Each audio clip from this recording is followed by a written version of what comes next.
Yo everyone, what's going on? Couriway here, and in this video, a YouTube subscriber gave me an absolutely unreal Minecraft seed to speedrun. The main thing that makes this seed insane is the Nether. As you saw in the thumbnail, there is a blaze spawner extremely close to the bastion, which is amazing for speedrunning. Thanks so much to KQ for submitting this seed in my Discord, which if you're interested in joining, I'll leave linked in the description. Thanks so much for checking out this video. Before we get into this absolutely insane seed though, I want to tell you about my new gaming PC sponsor, Apex Gaming PCs. In Minecraft speedrunning, it's important to know that you have a computer that won't let you down when you're on pace. That's why I've partnered with Apex Gaming PCs to not create just one, but 3 different customizable gaming PCs for you. All of these computers have price-optimized parts for the absolute best performance in Minecraft and all of your other favorite games. Make sure that you use code Couriway at checkout for 5% off your order. My own custom Apex PC is currently in the process of being built, and I can't wait until it arrives so I can create even higher quality content for both YouTube and Twitch. Thanks so much to Apex Gaming PCs for sponsoring this video, and with all that said, I hope you enjoyed this insane subscriber seed Minecraft speedrun. So let's get into this speedrun here. This seed is absolutely unbelievable, probably the best Nether that I've ever seen, and combined with how the overworld works, it's just absolutely unbelievable. So we're gonna hop right into things here. Look at this spawn. So this seed, shipwreck, absolutely massive ruin portal. The first thing I decide to do is to check if there is a gold axe in this chest, and there's not. The reason I do that is because it'd just be a lot easier to mine my wood, but there wasn't a gold axe, so I just decided to go back and mine the wood manually. I also see the chest here, which is good. I'm able to get my iron, and 9 pieces of iron is actually a pretty good amount, and I think I get 9 within that chest, but combined with the nuggets that I get in the ruin portal, I have enough to do the full cycle of tools plus a bucket, which is really just awesome, and it makes me not have to worry about grabbing stone for any other tools. I just get to work with iron tools, and then I'm going to grab the logs here, and that's going to allow me to make a boat and a multiple bowls, because I don't know where my food is going to be on this seed at this point, and I'm thinking, okay, well, there's probably going to be some food in the Nether for me to grab.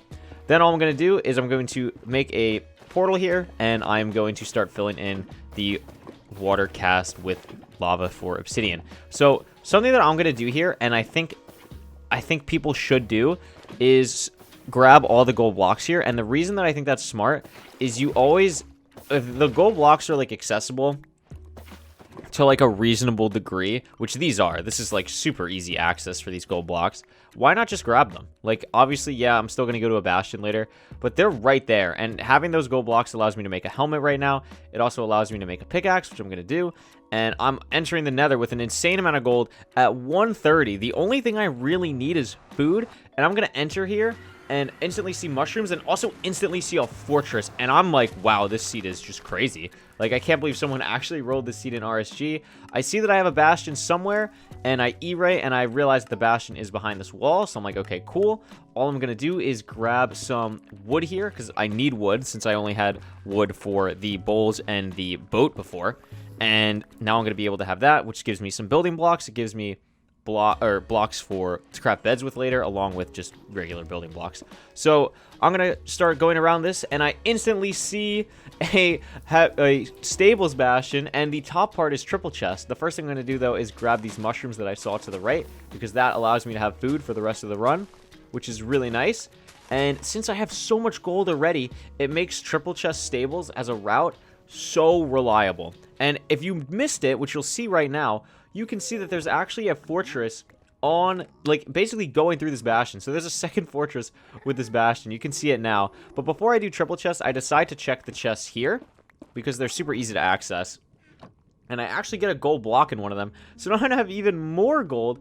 And I make a really risky play here that I think I'm going to start doing more. I believe I punch this pigman. I build up here so this guy has an easy way to get down. And then I'm just going to punch him. Boom. And everyone's going to get really mad at me, which is very scary. But if I did this correctly, which I do, place a block, and now I'm able to do this route with just an absolutely insane amount of piglins. As you can see, all filtering into the hole. The one that is not going into the hole is the one that is still mad at me, but eventually he just kind of falls in, which works out. And then I can grab these gold blocks and, you know, eat some mushroom stew and put in the rest of this gold. I keep a little bit just in case there are any piglins up top. And then I break this wall, and I see a blaze spawner. And I'm like, wait, what is this seed? So not only is this seed just absolutely incredible, just with the structures going through each other, but this is actually a task overlap seed. And if you don't know what task overlap is, it basically means that I can go to the blaze spawner while my piglins are trading if I wanted to. Now, I have a lot of piglins here, so I don't know if that's actually gonna like come into play, but I can, you know, put my gold in. I get 1 more gold block from those top chests, and I see, okay, I have 27 more gold to trade. I have pearls, I have a fire res. I might as well just kind of craft my inventory up. I don't have too much more gold to actually trade, so I decided to organize my inventory up a bit, which honestly takes me much more time than it should. But the only thing I think I'm waiting on here is 1 piece of obsidian, and I get it. So I have a bunch of pearls, I have 11 obsidian, and I'm leaving. I'm at this blaze spawner at 4 minutes and 20 seconds. Insane. Like, I think this is pretty unheard of for any seed. I cannot believe someone rolled the seed randomly in an actual, like, an RSG run.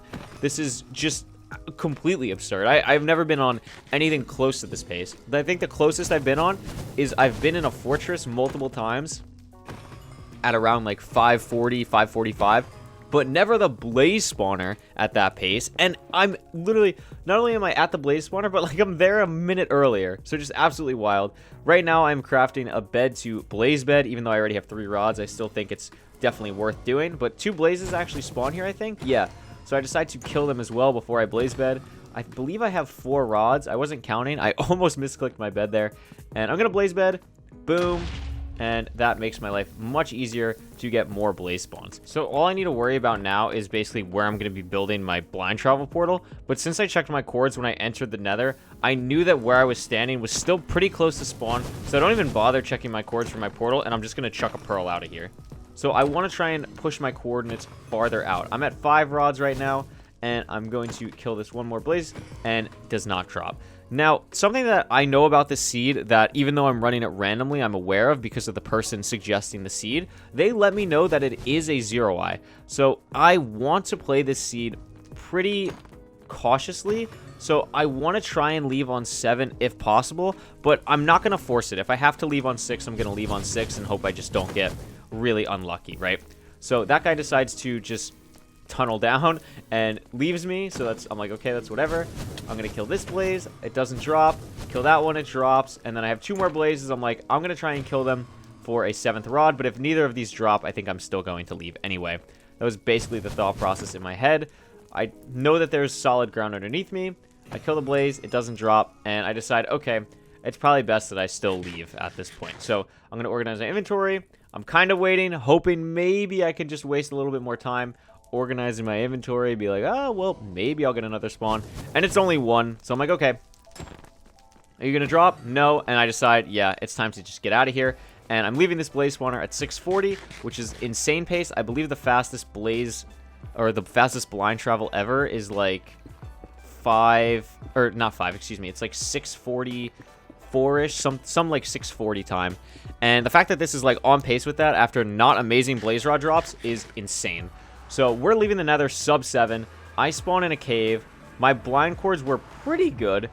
Could be a little bit better, but they're solid. I didn't want to, like, you know, I didn't really know where I wanted to go. So I decided to go on pretty neutral cords. It was like, I think it ended up being like 160, 130-ish. And yeah, now I'm just digging up. I see that my biome is a beach, so I'm thinking, okay, good, there might be ocean nearby. That would be great if this takes me towards ocean. And there actually is, so that's really nice there. I have my blaze rods. All I'm going to do now is craft my eyes of ender. I have basically everything I need. The eye takes me to ocean, and all I have to do now is try and find the stronghold. Now, I have no idea where the stronghold is going to be. Remember, I'm playing the seed completely blind, so it could be like right here. And in the moment, I was like kind of freaking out because like this seed is insane. Like, could this be really a sub 10 seed?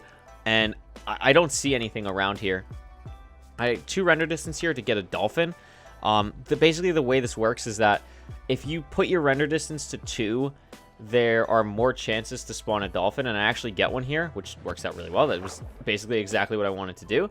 But unfortunately, the dolphin was just swimming away from me. You could tell by my crosshair movement that I was not too happy with the dolphin just constantly swimming away from me. But thankfully it decided to cooperate, and we are on our way in the ocean with a dolphin. And now I'm just kind of looking for the stronghold here. I'm hoping that I'll be able to see it somewhat soon. This is like really good ocean. Sometimes when you get an ocean biome, you know that like the stronghold might not show up because it might be too low underground, or the ocean might be too high up. But with how this ocean looks, like I know there's a pretty good chance of the stronghold actually being exposed. So that's what I was playing for here, especially since I knew that it was a 12i seed. I wanted to actually, you know, play for that. I wanted to be like, okay, well, if this person's sending the seed, like context clues, it's probably going to be ocean exposed. Question is just, you know, where. So my dolphin ended up leaving me because it just didn't like me and it wanted to go eat some kelp instead, but that's fine because I got another dolphin. I was kind of fine leaving it and not too render distancing again, but I just ran into dolphins, so I thought, okay, might as well get one. And again, I'm set on everything. I don't have to worry about food, beds, you know, pearls. I have all my Eyes of Ender, which is really, really unusual for a blind time this fast. A lot of times when you're blinding super fast, you're relying on other things, like maybe you're short on string or you need beds from somewhere, or maybe you like need food and we're like starving the whole time in the nether.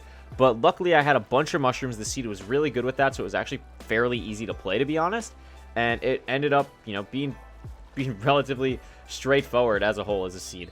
So I've been traveling for a while now in the ocean. I've probably traveled around 1,000 blocks, and around this point I'm thinking like, okay, like how good is the seed actually? But then I see it. You can see it right under my feet. The stronghold is right there. And now something, here's your pro tip of the day, something you should always do. If it's an ocean exposed stronghold, you should always check, regardless of what angle you're coming in, to try and see if the stronghold is open exposed anywhere. So I'm looking, I see a light source, and when I say stronghold, I meant portal room. I see a light source, I see that it's the portal room, and boom, we are going to be entering the portal room at 10 minutes, 30 seconds. This is actually, funny enough, slower than my PB, but this seed is absolutely unbelievable. The blind time was faster. The only difference is that I just got an unfortunate blind, but I think based on how you would play this seed normally, which is, you know, what I did. I didn't scout this seed prior. I didn't have any prior knowledge besides the person really just telling me it was a 0i, because to be honest, I don't even remember if in their comment they mentioned other things like the portal room's ocean exposed or grab X, Y, and Z. Mainly when I look at the seeds that are posted in my Discord or on Twitter or in the comments, I mainly just look at what the seed is and like any other kind of super important things, because I do want to play it as, you know, random as possible. So that was my goal with this. So I think this seed is absolutely incredible, but it needed a better end game with the blind travel, if that makes sense. But yeah, that's going to do it for me. This dragon was really fast, and I'm very happy about that. So definitely, again, thank you to the person who sent the seed. Remember to check out Apex Gaming PCs in the description down below. They're awesome, and I cannot wait to get my PC from them. And yeah, the dragon's going to perch now. I hope you enjoyed this video, and enjoy the one cycle.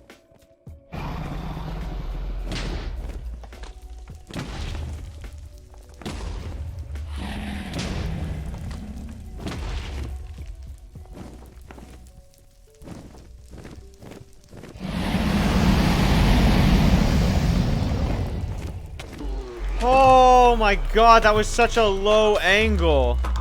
Those towers are so low. That was, oh my god, the subtlest snap, but we got it. 12 flat. What a seed. That was probably the best nether I've ever seen. That blind time was absurd. I don't even remember what it was. It was like 7-ish? That was ridiculous. I really want to check that nether out. Oh my god. I wonder what the blind, like, chords are. And if it makes sense, because, geez, that was such an insane run. If the blind was better, like, look at that. Oh my god. What did I blind? Like, here, 160, negative 120. That's a good blind. And then I spawn underneath a beach. And it's 1,200 blocks. What's, like, positive? I would have had to go, what? That way? Oh, yeah, I'm never blinding this way. I'm just trying to push my cords here, right? So I'm never going this way. Unfortunate, but wow, if you blinded the right spot, you blind like here, this has to put you close.